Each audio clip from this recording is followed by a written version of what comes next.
الغدة الدرقية، أشهر أعراضه، أشهر أنواعه، أهم مشاكل التحاليل، العلاج بتاعه ناخد بالنا من إيه. نقطة تانية مهمة، طب أنا خلاص بقى عندي دلوقتي، خلاص عرفت إن عندي التهاب الغدة الدرقية وباخد الأدوية بتاعة الغدة الدرقية. هرمون الثايروكسين في الأدوية المختلفة لازم يتاخد على معدة فاضية، يتاخد قبل الفطار على الأقل بنص ساعة.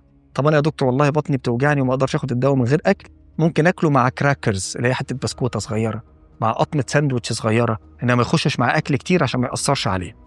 وفي عندي بقى بعض المكملات الغذائية اللي لو خدتها تقلل الالتهاب المناعي اللي عندي ده وتزود التأثير بتاع هرمون الثايروكسين في الإقراص، وبالتالي ممكن تحسن الحالة بتاعتي.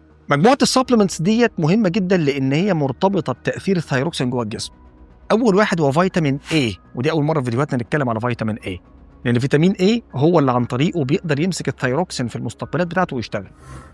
فيتامين D برضه بيساعد مستقبلات الثايروكسين وبيقلل كمان مستويات الأجسام المضادة اللي عاملة لي الالتهاب المناعي. استخدام السيلينيوم عشان يحفز عملية التحويل بتاعة الثايروكسين للشكل الفعال في الخلايا اللي عندي بره. وعندنا فيتامين C وفيتامين E، ودول مهمين كمضادات أكسدة، فليهم دور مهم جدا في تقليل معدلات الالتهاب اللي حاصلة عندي. يبقى ناخد بالنا، محتاجين فيتامين A، محتاجين فيتامين D، محتاجين فيتامين C، محتاجين فيتامين E، ومحتاجين كمان السيلينيوم. وكده يبقى احنا اتكلمنا على كسل الغدة الدرقية، أشهر أعراضه، أشهر أنواعه، أهم مشاكل التحاليل، العلاج بتاعه ناخد بالنا من إيه، وكمان أحسن مكملات غذائية ممكن ناخدها معاه. شاير الفيديو ده لأي حد تعرفه عنده التهاب في الغدة الدرقية أو عنده كسل في الغدة الدرقية، وافتكر دايما أن صحتك أهم.